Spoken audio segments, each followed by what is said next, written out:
It did. It said we're live. Yes. We're live from a new location. Brand new. Yeah. For once. On site at a Super Bowl party, which you may be able to hear a little bit of going on in the background. Yes. We were watching that Super Bowl and enjoyed that game quite a bit with some friends and family, but we wanted to make sure we at least do some kind of local sports coverage for this week. So here we are, live. This is the Scrimmage, by the way. I'm Justin Domashevitz. I'm Daniel Hargrove here with me as well, and we are... Andrew, producer, left. Yeah, Andrew was like, I'm tired.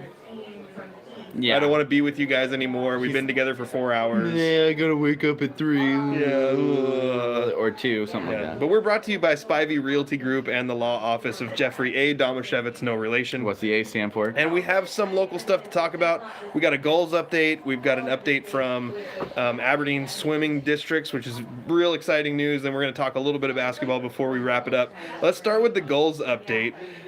Saturday, the Grays Harbor Gulls FC Academy had 3 teams in action. The boys U11 team played in their first game of the season, and this is their first season together, and they played well, but despite their 3-5 loss, they're always positive.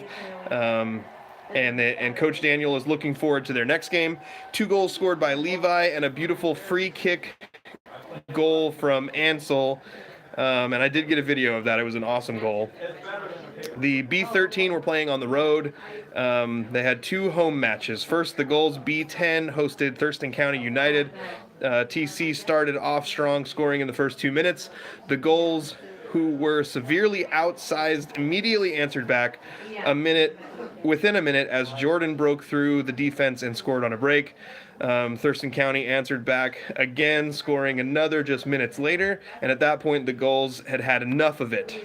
Enough of that. They turned on the offense and went to work, scoring 3 more times in the first half and 2 in the second half to pick up a 6-2 win. They played as a unit and owned the game. Goals from Jordan with the hat trick, so 3 goals for Jordan. Grayson, Manny, and Julian each had a goal, and assists from Jordan, 2 assists there. Liam and Manny also had an assist. The B10 is playing up north against Seattle today. Is that what the next one is? I was going to say, I can read that one if you want. Okay, go ahead. Yeah, the other home game today, they had the Gulls B05 or U19 team.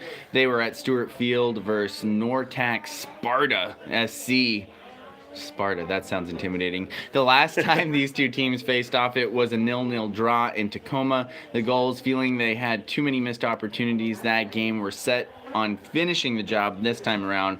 The first goal of the game started with Hank Dolman, author of the Hank trick from before. Yeah. Right, as he settled the ball midway through the first half and hit a banger from 45 yards out over the outstretched Sparta keeper. 45 yards! Talk about a banger, jeez. And just under the crossbar for a beautiful goal. That video sent earlier. So we'll have to post that or share that or something. It was 1-0 at half. Into the second half, the Gulls went on to score 3 more, including a nice set piece from Gio to Gio, with Gio Torres heading it in down into the corner from 10 yards out. Final score, Gulls for Nortac Sparta 0. Jazir Arenal picks up his second shutout of the season and his second versus Nortac. Goals from Hank Dolman, Elmer Torres, Gio Torres, and Edgar Ceja. Assists from Juan Serrano, Gio Torres, and Gio Castillo. The Gulls' next matchup is on the 24th versus Mount Rainier FC. Interesting scenario because the Gulls are 2 points out of first place with 1 game left in the season. So the 24th is a must-win over Mount Rainier, who they previously beat 9-2. They also need Thurston County to tie or lose to Nortac on the 24th to secure the league title. In the event of a points tie, the Gulls have the edge thanks to a goal differential. Nice. The Gulls girls 05 team had a bye week this week. Next up for them will be the Copa Surf February 17th, 18th, and 19th at Starfire Sports. If they win, they will advance to Nationals in San Diego. Discovered by the Germans. Yeah. Loosely translated means... We can't say that on the show. Yeah, can't say that on the show. It's a good quote. But they wanted Literally, it means Saint Diego. Yes. That doesn't sound right. The Gulls wanted to nominate Jordan for Athlete of the Week with his 3-goal, 2-assist performance in their game. He said one thing to remember about it is it's the Premier League and it's a highly competitive league. So that's a really huge accomplishment for Jordan there. And they send us videos every once in a while. We got to figure out a way to make sure that those get posted. Absolutely. And then moving on to district swimming for Aberdeen. This is a lot of exciting news. So they had a great district meet. So they had 3 event district titles. Zeke Olson, we talked about last week. He won in diving. And that just counted towards their total, but he did that last week. The 200-yard medley relay, which was a team of Tyler Bates, Zeke Olson, Jacob Halleck, and Denny Linker. And then the 100 backstroke won by Tyler Bates. And Tyler was also second in the 50 freestyle. Denny was second in the 200 individual medley, and that's his second consecutive state berth in that event. That foursome also combined to finish second in the 400 freestyle relay. Now, the real exciting news out of this was that the Aberdeen boys swim team, which also has Hoquiam kids on it, won the district title. That's awesome. Which they were still trying to do some research on like the full history of it, and it's kind of murky because there used to be a big combo between Hoquiam and Montesano and some others from the Grays Harbor area called the Buccaneers, and they were in 3A, 4A. Why did Andrew have to beg out on us? He swam with the Buccaneers. Yeah, I don't know. Gosh dang it. But it sounds like this may be the first ever district title for Aberdeen swimming, which is really exciting.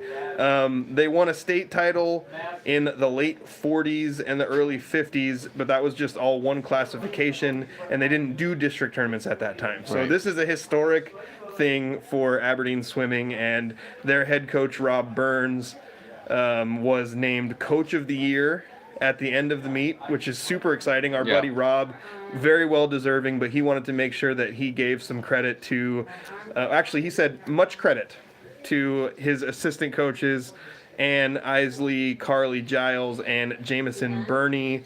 And he said he's humbled to have them as his assistants. So really super exciting stuff going on for Aberdeen swimming, and a Athlete of the Week nomination for Tyler Bates. And let's just go through what his accomplishments were. He won the individual title in 100 backstroke. He was on the 200-yard medley relay team, which won the district title.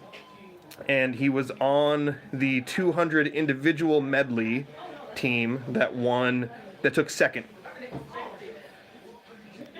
Oh, I'm sorry. I got the wrong one. It was the 400 freestyle relay. 400 freestyle that he took second? Yeah. So, exciting stuff there. And not only having the relay district title, but also the individual district title for Tyler Bates. He's been, the strongest performer on that team. That's been really competitive, obviously, just winning the district title for Aberdeen. Right. That's so awesome. Like the team thing too. I mean, that's so cool, and the recognition there for our buddy Rob, that's pretty sweet as well. Yeah, that's awesome. I think the only other things we wanted to talk about were what's going on in district basketball. Yep. So we can start on the boys' side. We've been watching a lot of district basketball. We've been watching a lot of district basketball. On the boys' side, we had District 4 1A boys is extremely competitive. Yes. You ended up with a district title game of the top 2 seeds. The number 1 seed out of the Trico League is Seton Catholic, and the number 1 seed out of the Evergreen League is Tenino. But I think the top 5 or 6 teams in this tournament are all really competitive with each other. Yep. We know that from Monty, Elma, and Tenino playing against each other. They're very competitive with each other. Yep. And we saw, what La Center was able to do, pushing Elma right to the limit, although Elma ended up winning that game. We had opening round wins for Elma over La Center and for Monty over Stevenson. Mm-hmm. But then both of those teams lost in a district semifinal, which pushed them to the lower part of the bracket. So now Monty is going to play La Center on Wednesday, Rochester, 7 o'clock. Elma is playing Stevenson on Wednesday in Rochester at 5:30. Yes. So if you want to go check out some basketball on Wednesday on the boys' side, you can watch Elma at 5:30 and then Monty at 7. Those are both loser-out games. But if they were to both win... Well, and it's at Rochester. Yeah. So, I don't know why. There's always games at Rochester, and it's always like... It's not that great of a gym. It's true. Bums me out. I wish they could have played it in Hoquiam. It might bum me out more because I always have reception issues when I'm broadcasting games there. Yeah.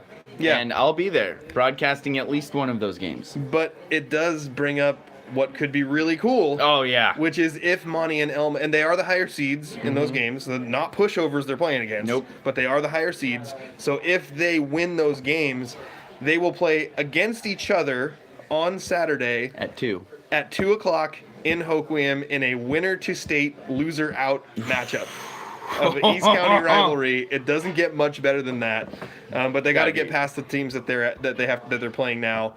I didn't see the stats from Elma's opening win against La Center. I think I saw that Kaysen Seberg had a really good game. Like, he might have had around 30 points. I know in Monty's opener against Stevenson that DeLon Chan had 20 points. Daniel, you and I broadcasted that game together. Tice Peterson had 19. Peyton Domashevitz had 10. Those were the top 3 scorers in that game. Yep. And then in Monty's game in their loss against Seton Catholic, DeLon Chan had 16, and Peyton Domashevitz had 9. And those were the 2 leading scorers in that game. Which was not a good recipe for success because they only scored 46 points in that loss. Yeah. But we're not dwelling on that. That's in the past at this point. We're looking forward to what's going to happen in the future. The Royal Monty we, right? Yeah. Yeah. We. We. Yeah. So anyway, I think that pretty much covers the boys' side. Daniel, you... Well, I mean, Hoquiam did get eliminated. Oh, They yeah. had the tough matchup against Seton Catholic first. Yes, and Seton Catholic is very good. Very good. And then they fell to Stevenson, right? And Stevenson, we saw, was a good basketball team. I think Stevenson's a very good offensive team. Yeah. They don't play a whole ton of defense, but they'll try to create some problems for you with different matchups there. Yeah. So, but Hoquiam, young team, not a ton of depth. I think they accomplished a lot of really good things this season. I think you can see some development from some of those guys, and you can see they're learning some lessons in certain scenarios, and I think they're going to come back and be really strong. They got some talent there. Going to come back and be strong in the next couple of years. Absolutely. On the girls' side of things, I've been following the Montesano girls so far in this one. Those 2 leagues are very similar, I would say, between the Trico and the Evergreen and the girls' basketball ranks as well. So the Elma Eagles actually got a win. They got the upset win over Kingsway Christian in their first round. And so because of that, they were taking on the Montesano Bulldog girls, who also got the win against La Center in the opening round. And so then that was a winner to state game. So if the boys both move on to a winner to state game, this will be the second Elma Montesano winner to state game that we're covering. The difference here is, though, the loser still has a chance to make it to state. Montesano won that game. Oh boy, what was the final? 37 to... I have it on my phone, but my phone's recording us right now. Are you talking about the Elma one? Yeah, 37-22. 22. So Monty's moving on to state. Now they're also moving on to the district title game. They have a whole week to wait for until they get to that game. Elma has a game on Thursday to see if they can fight their way into playing on Saturday. The real major performer for both of the games for Montesano was Evangeli Dalen, who had 22 points, 11 rebounds, and 5 steals in the first game. And in the second game, she had 21 points, 15 rebounds, and 3 steals. So just massive, massive performances for Evangeli, and both points, rebounds, and steals. So right now she's averaging a double-double and 4 steals a game in districts. Yeah, So that's pretty crazy. It's awesome. And she averaged, I think, over the regular season, she averaged something like 23 points and 13 rebounds or something like that, and 3 steals to go with it. I remember seeing that her stats are crazy this season. She's a really good player. It is an interesting note. Monty's district title matchup with Seton Catholic here is a rematch of last year's district title matchup when Monty beat them 72-36. But this is a very, very different Monty team. They're Yep. super young. Their 3 best players, I know I've said this 100 times on the podcast, it's freshman, sophomore.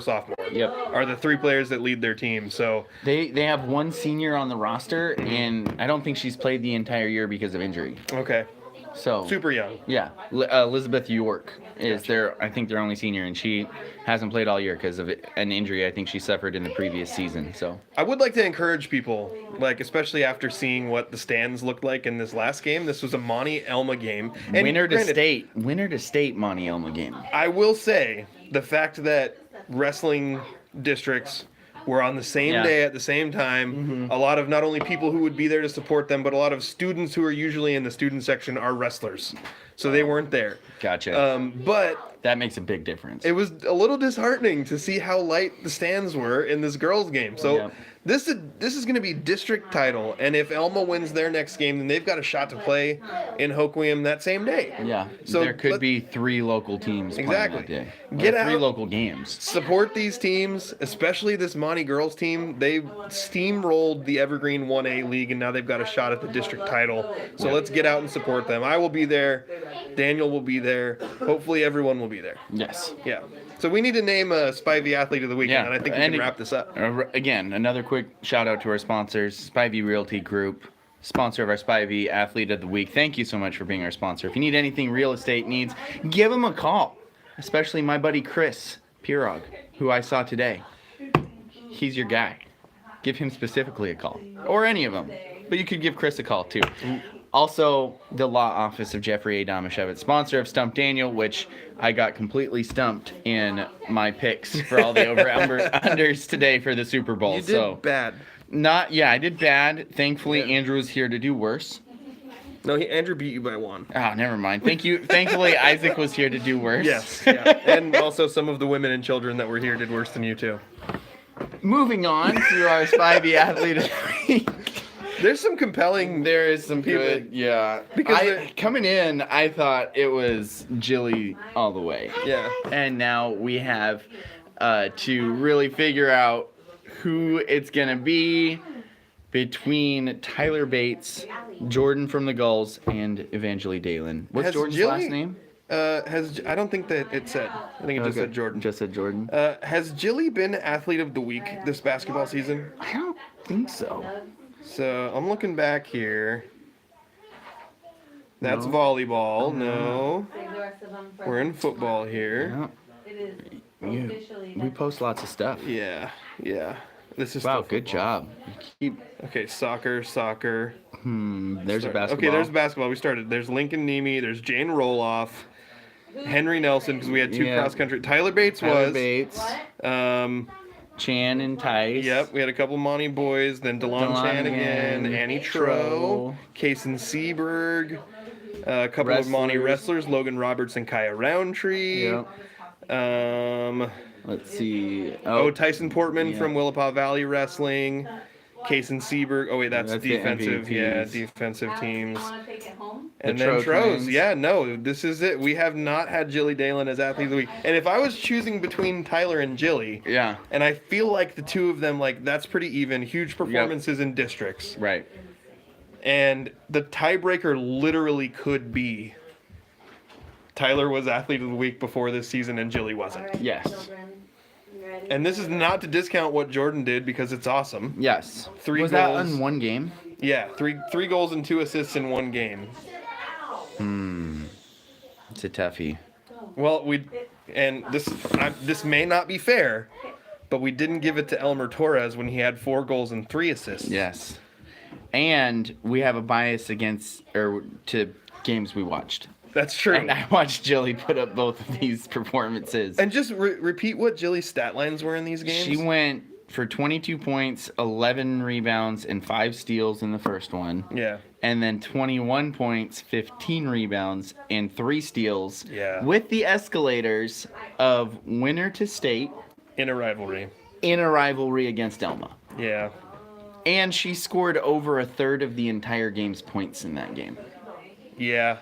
Yes, she did for both teams because both not only did she score enough points to beat the other team by herself, right? Oh no, but she short would have lost by one. Yeah. She would have lost by one. Yeah. Bad job, Dilly. Come on. Dilly? You just Jilly. combined her names. Jalen.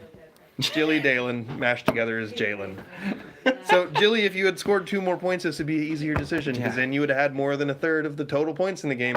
No, I think She did have more than a third of the total points. She just didn't beat them by just herself. didn't beat them by herself. Okay. I think because she didn't just have one of these performances, she had 2. Yeah. Both districts. One of them with the escalators of it being a rivalry game and winner to state. I think we go Jilly Dalen. I'm there. Okay. I'm with you. Plus, Jilly then I Dalen. get to say Evangeline more. I don't know Yeah. why I'm like a stickler for always saying her full name.